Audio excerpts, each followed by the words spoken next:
Lieutenant Governor Reynolds, thanks very much for the introduction, and Governor Branstad, thank you very, very much for pulling this together. That shows bold and confident leadership we have here in this state, and I want to thank all of the states that are represented here, that have come here for this hearing today, from Indiana to Nebraska, North and South Dakota, Minnesota, Missouri. I know I'm forgetting some of them, but a lot of the Corn Belt is represented here. A lot of the good soybean producing areas in the country are represented here today. And I think the governor has articulated how much we are at ground zero here.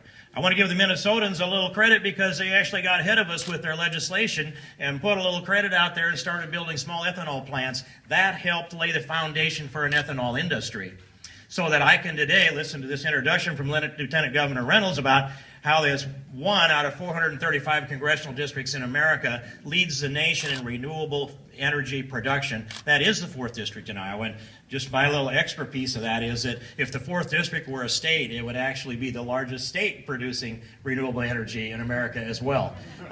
So it feels good to be here, but I'm very proud of what has been accomplished by a lot of you in this room and those thousands that Secretary Northey spoke of that aren't able to be here today. And I wanted to take you a little back through and touch some points in history on how we got here so that we have a perspective on what's happening at this moment with the EPA.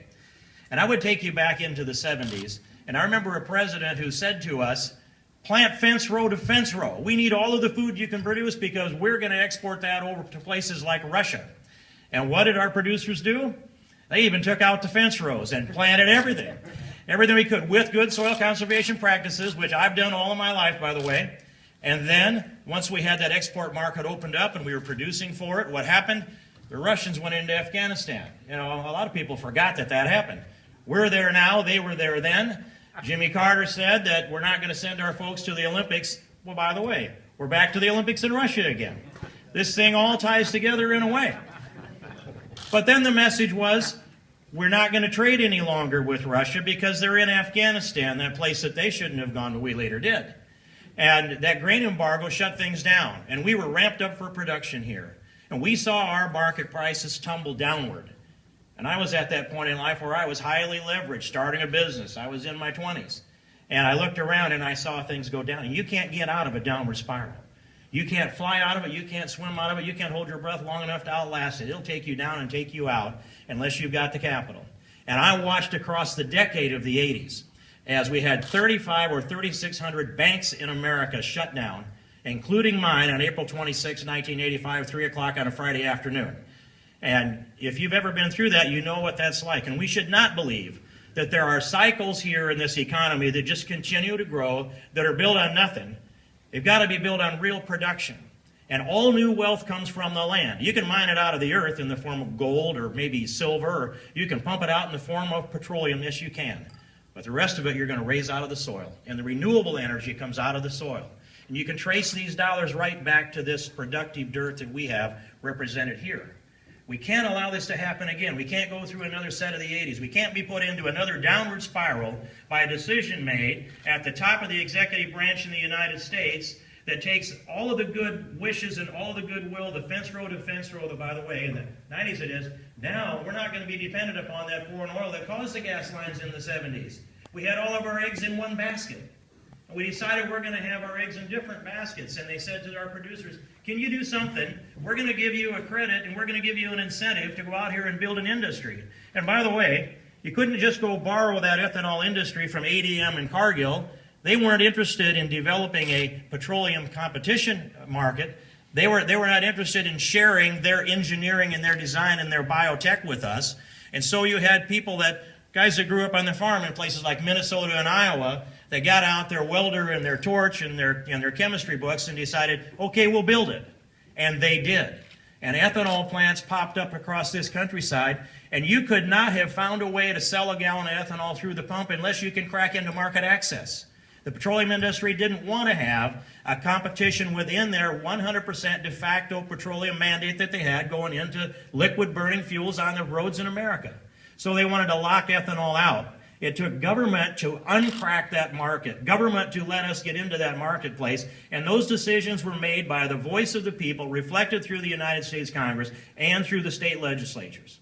And you look across, now we have an industry that's built that has produced 24% of the domestically produced gallons that go into gas-burning cars in America, out of mostly corn-based ethanol. And now, so our farmers did, when they were asked, go fence row to fence row, they took the direction from the federal government, and the federal government jerked the rug out from underneath them. And then our producers said, okay, we're going to listen to you again, take your word for it, we'll build a renewable fuels industry so all your eggs aren't in that one basket again, and we're not 100% petroleum again, and we'll have this diversification and we'll compete. BTU to BTU. And by the way, last year, most of the time, the cheapest BTU on the market was corn-based ethanol. They've done their job, and now we have an EPA that's got a hold of that rug ready and actually, in a way, has jerked it out from underneath our people again. And I will tell you, it is frustrating to watch those messages. Millions of dollars, hundreds of millions of dollars of capital put at risk. And as Secretary North, he said, that shifts under our feet when the federal government makes a decision. This is an illogical decision. It's not based on modern data. It's not based on 2013 data. It's based on 2011 data. And the rationale of this, there's a law that says this is what you shall do. They're having a little trouble reading that correctly, as Secretary Northey said, and I don't want to save that argument and hope that they simply listen to ours. There's no downside to this. And you look at the Rubik's Cube of renewable energy, and you turn it over and over and over again, it looks better and better, not worse and worse. And the lab said you can only get 2.74 gallon of ethanol out of a bushel of corn, and now we're squeezing 3 gallon out of that on a regular basis. And so we've not been limited by the limitations of the people that thought they knew this industry. We set new standards. Creative entrepreneurs have set new standards, and we are contributing to this economy. We're competing against petroleum, and if we let the petroleum lobby influence, and if, by the way, the environmentalists have lost a little bit of their fervor for this, that's not rational to me. There's enough CO2 displaced by ethanol and renewable fuels in this country to this equivalent of taking 27 million cars off our streets. And so every side of this thing looks good. Renewable energy, and I should put into this, the biodiesel industry got hit harder than ethanol did. They got hit harder on a percentage basis. When you look at what's here, it's good for the environment. It's good for the economy. It's 45,000 jobs. It gives us independence. And when you have an administration that can't make a decision on a Keystone XL pipeline, but can make a decision on this to back an industry up and freeze it in place and weaken it so the petroleum industry can buy it out at a few cents on the dollar, there'll be support for it then if they own it. Right now, they're locking competition out. And the RFS is market access, that's all it is. It's not a tax on anybody. It's a benefit to the consumers, anywhere from roughly $1 billion a year to $12 billion a year to up as high as $1.50 a gallon, depending on who you want to listen to. But it's a plus for our consumers, it's a plus for our environment, it's a plus for our balance in trade, it's a plus for competition and the cost of energy. And anything that competition and the cost of energy keeps our prices down, it makes us more competitive in this country, on this continent, in this hemisphere, and in the world. So this is important. I thank the governor. God bless you.